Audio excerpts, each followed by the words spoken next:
Hello नमस्ते, welcome और welcome back to the educational channel of Botany Adda में आप सभी का स्वागत है। गाइज, आज मैं आपको बीएड फोर्थ सेमेस्टर के जो है वो मोस्ट इम्पॉर्टेंट क्वेश्चन बताने वाली हूँ पेपर थर्ड के। इससे पहले मैंने आपको पेपर फर्स्ट और पेपर सेकंड के इम्पॉर्टेंट क्वेश्चन ऑलरेडी चैनल पर अपलोड कर दिए, सो यदि आपने चेक नहीं किए सो चेक कर लीजिएगा, आपको डिस्क्रिप्शन में जो है वो लिंक मिल जाएगी। ठीक है, ये जो क्वेश्चन मैं आपको देती हूँ ऑल यूनिवर्सिटी के हिसाब से, सभी यूनिवर्सिटी के हिसाब से जो है वो देती हूँ।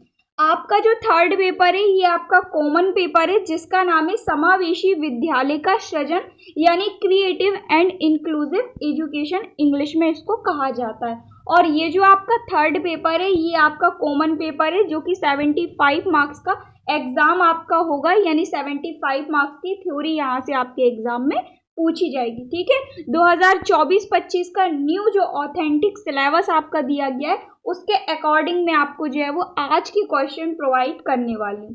ठीक है, तो आपका जो थर्ड पेपर है, जैसा कि मैंने आपसे कहा कॉमन पेपर होता है, चाहे आप किसी भी सब्जेक्ट के स्टूडेंट क्यों ना हो, मैथ, बायो, आर्ट्स, कॉमर्स, किसी भी सब्जेक्ट के स्टूडेंट क्यों ना हो, सभी का कॉमन पेपर होता है थर्ड पेपर आपका। इसके बाद जो नेक्स्ट पेपर है पेपर फोर्थ, वो जो है वो सब्जेक्ट के हिसाब से चेंज हो जाता है। तो आने वाले नेक्स्ट वीडियो में मैं आपको फोर्थ पेपर के भी इंपॉर्टेंट क्वेश्चन अपलोड कर दूंगी। ठीक है, तो आप लोगों की भारी मात्रा में कमेंट्स आ रहे थे कि बीएड फोर्थ सेमेस्टर के इंपॉर्टेंट क्वेश्चन भी प्रोवाइड करिए। तो पेपर थर्ड, जैसा कि मैंने आपसे कहा समावेशी विद्यालय का सृजन, इसके अंतर्गत जो है वो आपकी 4 यूनिट दी गई है। देखिए, ये चारों यूनिट आप मैच कर लीजिएगा, यदि आपके सिलेबस से मैच होती हैं चारों यूनिट तभी आप इन सारे क्वेश्चन को कवर करना, अदरवाइज नहीं करना। ठीक है, इसके अलावा इसका जो सिलेबस पेपर पैटर्न है वो भी मैंने आपको अपलोड कर दिया है, सो चेक कर लीजिएगा, उसकी लिंक भी मैंने आपको डिस्क्रिप्शन में दे दिए। ठीक है, सो डिस्क्रिप्शन में आपको सारी ही लिंक मिल जाएंगी। तो जो आपकी पहली यूनिट है जो कि थर्ड पेपर के अंतर्गत दी गई है, इसका नाम है स्पेशल नीड्स एंड एजुकेशन। ठीक है, दूसरी यूनिट है आपकी nature, types and characteristics of children with special needs. तीसरी यूनिट है आपकी इंक्लूसिव एजुकेशन यानी समावेशी शिक्षा। और चौथी यूनिट है आपकी identification and assessment of children with special education needs. ये 4 यूनिट दी गई है आपकी जो है वो थर्ड पेपर के अंतर्गत, जो कि है आपका क्रिएटिव एंड इंक्लूसिव स्कूल। ठीक है, तो आइए अब हम देखते हैं इसके इंपॉर्टेंट क्वेश्चन। प्रत्येक यूनिट से मैं आपको 5 इंपॉर्टेंट क्वेश्चन दूंगी। इस टाइप से मैं आपको टोटल 20 से 21 जो है वो इंपॉर्टेंट क्वेश्चन देने वाली हूँ। ओनली ऑन इनको आप कर लेंगे, आपका थर्ड पेपर जो है वो कंप्लीट हो जाएगा। ठीक है, और आपके एग्जाम में इन्हीं में से सारे क्वेश्चन आपको देखने को मिलेंगे, जैसा कि काफी सारे स्टूडेंट कमेंट्स करके बताते भी हैं। ठीक है, तो देखते हैं सबसे पहला जो आपका इम्पॉर्टेंट क्वेश्चन है, जो कि ये आपका विशिष्ट शिक्षा से रिलेटेड, स्पेशल एजुकेशन से रिलेटेड क्वेश्चन है। विशिष्ट शिक्षा से आप क्या समझते हैं, स्पेशल एजुकेशन से आप क्या समझते हैं, इसके उद्देश्य एवं सिद्धांतों का वर्णन कीजिए। साथ ही साथ जो विशिष्ट शिक्षा होती है इसका अर्थ और इसका महत्व भी आप कर लेंगे। ये जो क्वेश्चन है आपके एग्जाम में जस्ट प्रीवियस ईयर भी पूछा गया था। इसके अलावा जो विशिष्ट शिक्षा होती है इसकी आवश्यकता क्यों पड़ती है, इसका कारण भी आपको देखना। ठीक है, तो विशिष्ट शिक्षा से रिलेटेड 4 पॉइंट मैंने आपको बताया। सबसे पहले इसके उद्देश्य, इसके सिद्धांत, विशिष्ट शिक्षा का अर्थ, महत्व, साथ ही साथ विशिष्ट शिक्षा की आवश्यकता क्यों पड़ती है। ठीक है, देन इसके बाद नेक्स्ट क्वेश्चन है विशिष्ट बालक से आप क्या समझते हैं। जो विशिष्ट बालक होते हैं, या फिर आप जो है वो इस क्वेश्चन को मंद बुद्धि बालक या फिर जो विकलांग बालक होते हैं, इस टाइप से क्वेश्चन भी घुमा फिरा कर आ सकता है। ठीक है, तो विशिष्ट बालक का मतलब ऐसे बालक जो सामान्य बालकों से भिन्न होते हैं। ठीक है, एबनॉर्मल बालक जो कि नॉर्मल बालकों से भिन्न होते हैं। ठीक है, चाहे फिर वो विकलांग हो, चाहे फिर वो मंदबुद्धि हो, किसी भी टाइप से क्वेश्चन घुमा के आ सकता है। तो क्वेश्चन पूछा जाता है विशिष्ट बालक से आप क्या समझते हैं। सामान्य बालक से विशिष्ट बालक किस प्रकार भिन्न होते हैं, कौन कौन सी भिन्नताएं इनमें पाई जाती हैं, और इन विभिन्नताओं की हम पहचान कैसे कर सकते हैं विशिष्ट बालकों के अंदर। इन जो विभिन्नताएं होती हैं उनसे हम कैसे पता लगा सकते हैं कि ये जो है वो सामान्य बालकों से भिन्न है। ये कारण आपको देख लेना है, क्वेश्चन अच्छा है और एग्जाम में बनता है। ठीक है, इसके बाद नेक्स्ट क्वेश्चन है व्यक्तिगत विभिन्नताएं क्या होती हैं। व्यक्तिगत विभिन्नताओं को वैयक्तिक भिन्नता के नाम से भी जाना जाता है।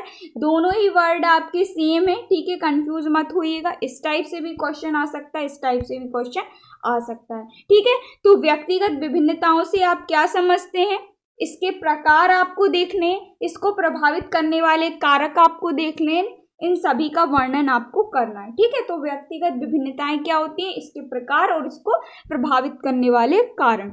साथ ही साथ यहाँ से दूसरे टाइप से भी क्वेश्चन बनता है, व्यक्तिगत विभिन्नताओं से क्या आशय है या व्यक्तिगत विभिन्नताओं के क्या कारण है।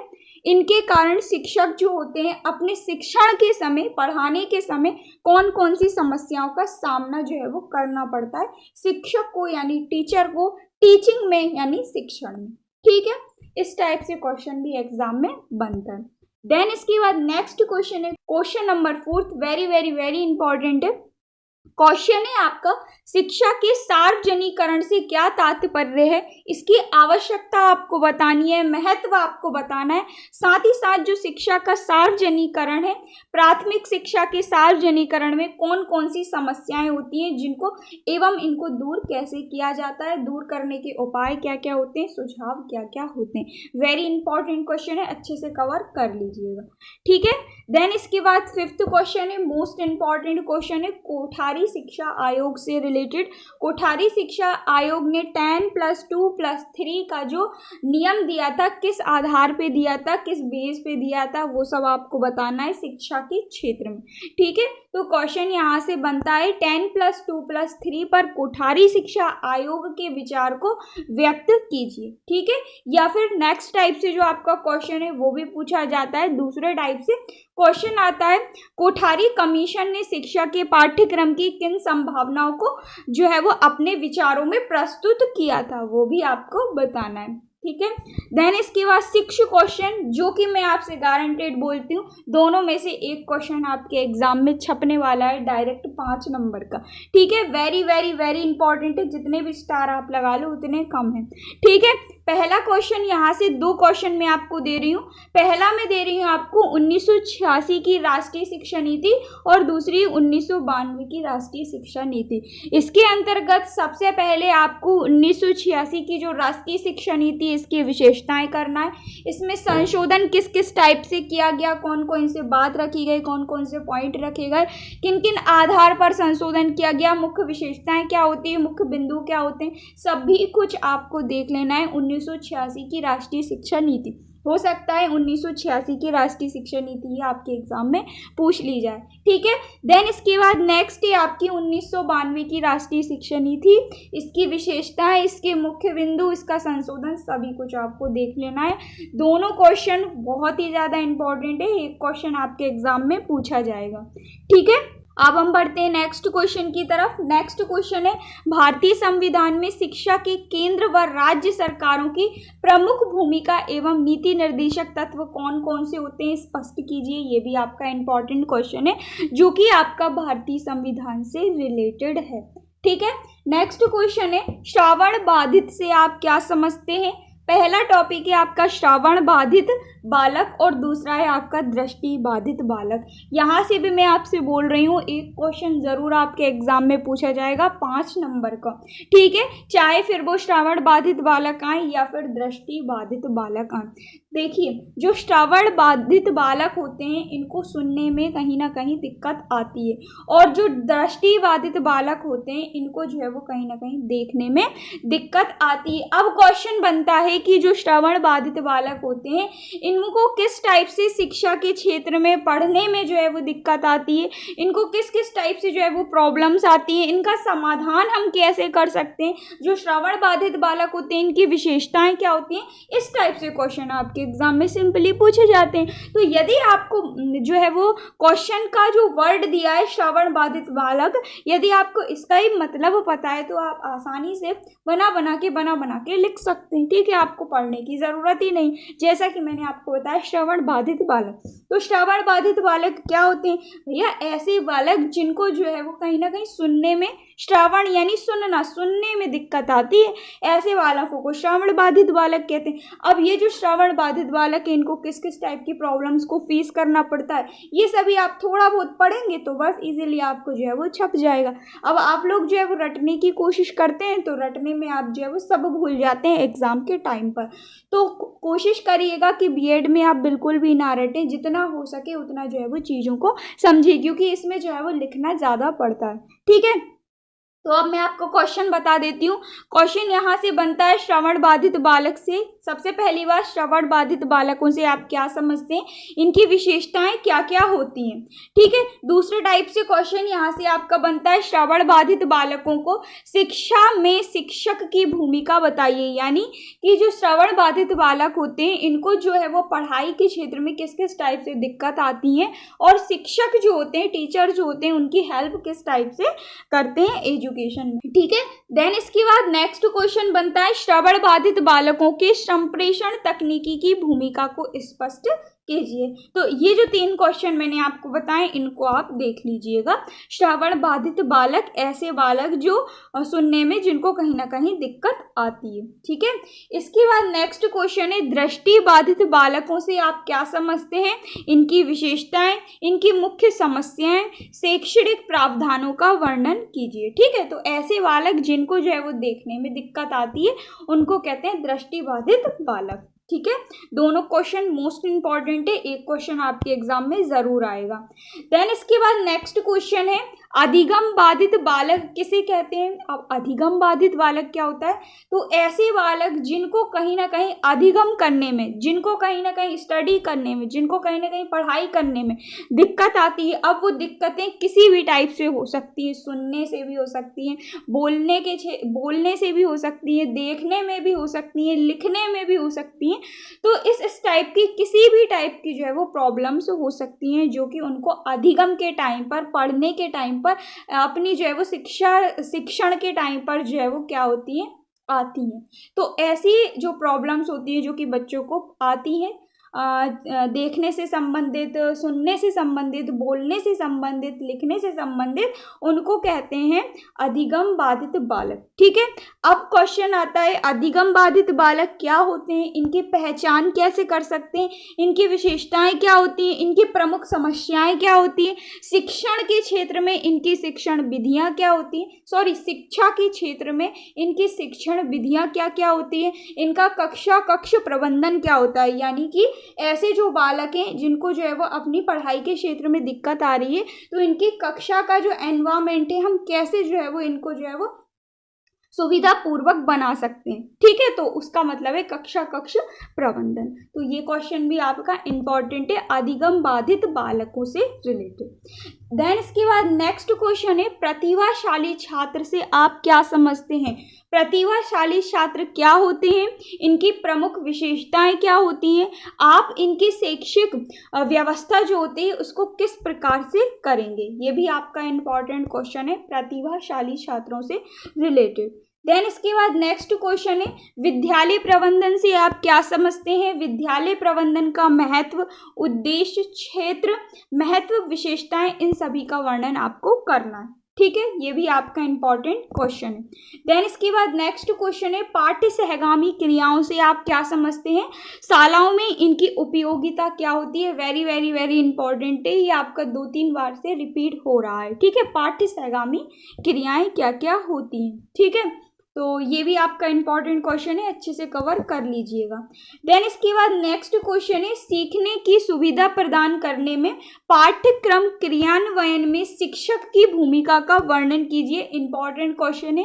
एक आदर्श शिक्षक की प्रमुख विशेषताएं क्या क्या होती हैं, कौन कौन सी होती हैं, ये क्वेश्चन आपका अलग से भी पूछा जाता है।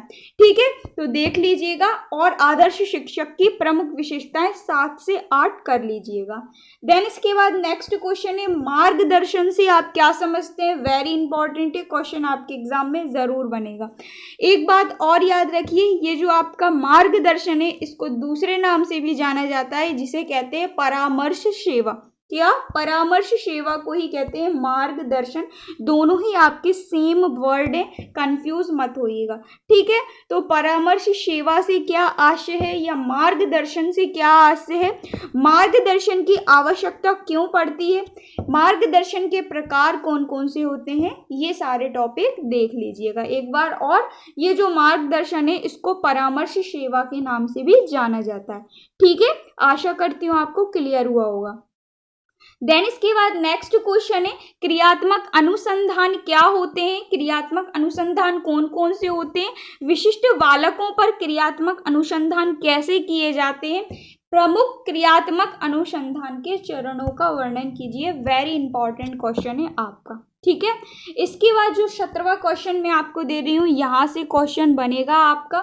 3 जो है वो मैं आपको सिद्धांत बताऊंगी, अधिगम से रिलेटेड हैं आपके, शिक्षण एजुकेशन से रिलेटेड हैं आपके तीनों सिद्धांत, और एक सिद्धांत आपके एग्जाम में 5 नंबर का पूछा जाएगा, ठीक है। पहला है आपका थॉर्नडाइक का अधिगम सिद्धांत और इसके शैक्षणिक महत्व। दूसरा है आपका पावलोव का अधिगम सिद्धांत और इसका शैक्षिक महत्व। तीसरा है स्किनर का अधिगम सिद्धांत और इसके शैक्षिक महत्व एवं इनकी आलोचनाएं, ठीक है। तो ये जो 3 क्वेश्चन मैंने आपको बताए हैं, यहाँ से एक क्वेश्चन आपका जो है वो 5 नंबर का पूछा जाएगा। तीनों क्वेश्चन को अच्छे से कर लीजिएगा। जिस जिस सिद्धांत में आलोचनाएं दी गई हो, 1 से 2 आलोचनाएं जरूर देख लीजिएगा डिटेल में, ठीक है। तो जो मैंने आपको सिद्धांत बताया थॉर्नडाइक, पावलोव और स्किनर, इन तीनों के अधिगम सिद्धांत और शैक्षिक महत्व, और जिस जिस में आलोचनाएं दी गई हो तो 2 आलोचनाएं कर लीजिएगा डिटेल से, ठीक है। इसके बाद नेक्स्ट क्वेश्चन है आपका संस्थागत नियोजन को परिभाषित कीजिए एवं इसकी विशेषताएं तथा उद्देश्यों का वर्णन कीजिए। अच्छा क्वेश्चन है, इंपॉर्टेंट क्वेश्चन है। देन इसके बाद next one of the most important question है आपका मूल्यांकन से आप क्या समझते हैं, ये कितने प्रकार का होता है, शिक्षण प्रक्रिया में मूल्यांकन का क्या स्थान होता है, समझाइए कैसे किया जाता है मूल्यांकन, इसकी प्रक्रिया क्या होती है वो भी आपको देखना है। जैसा कि मैं आपको नेक्स्ट क्वेश्चन में लेके आई हूँ, मूल्यांकन की प्रक्रिया के विभिन्न सोपानों का वर्णन कीजिए, विभिन्न शिक्षा के क्षेत्र में मूल्यांकन की अवधारणा यानी कॉन्सेप्ट को समझाइए और इसकी आवश्यकता का वर्णन कीजिए। तो मूल्यांकन से आपका 5 नंबर का एक क्वेश्चन आएगा 100%, ठीक है। तो जो जो क्वेश्चन मैंने आपको बताए हैं कि ये तो आने ही आने हैं, उनको ज़रूर आप अच्छे से कर लीजिएगा। जैसे कि मैंने आपको अधिगम सिद्धांत बताए, मूल्यांकन बताए, और भी काफ़ी सारे क्वेश्चन बताए जैसे कि दृष्टि बाधित बालक, श्रवण बाधित बालक, इन सारे क्वेश्चन को तो आपको करना ही करना है। साथ ही साथ ये जो 20 क्वेश्चन दिए हैं इनमें से आपको किसी को भी नहीं छोड़ना, सारे क्वेश्चन को एटलीस्ट 1 से 2 बार देख कर जाना ही जाना है आपके एग्जाम में, ठीक है। जैसा कि मैंने आपसे कहा, इन सारे क्वेश्चन के आंसर को आप पढ़ेंगे, समझेंगे और अपने माइंड में फिट कर लेंगे, रटेंगे बिल्कुल भी नहीं, क्योंकि आपको बीएड में बहुत ज़्यादा लिखना पड़ता है। एक क्वेश्चन का आंसर आपको 2 से 3 पेज में भर भर के लिखना पड़ता है, इसलिए यदि आप रटेंगे भी तो इतना ज़्यादा नहीं रट पाएंगे, इसलिए आप समझिएगा। बाकी कोई भी दिक्कत आए तो मुझे नीचे कमेंट करके ज़रूर बताना, मैं आपको जो है वो प्रॉब्लम सॉल्व करने की पूरी कोशिश करूँगी। मिलते हैं नेक्स्ट वीडियो में पेपर 4 के इम्पॉर्टेंट क्वेश्चन के साथ। So thank you so much for watching, keep on learning.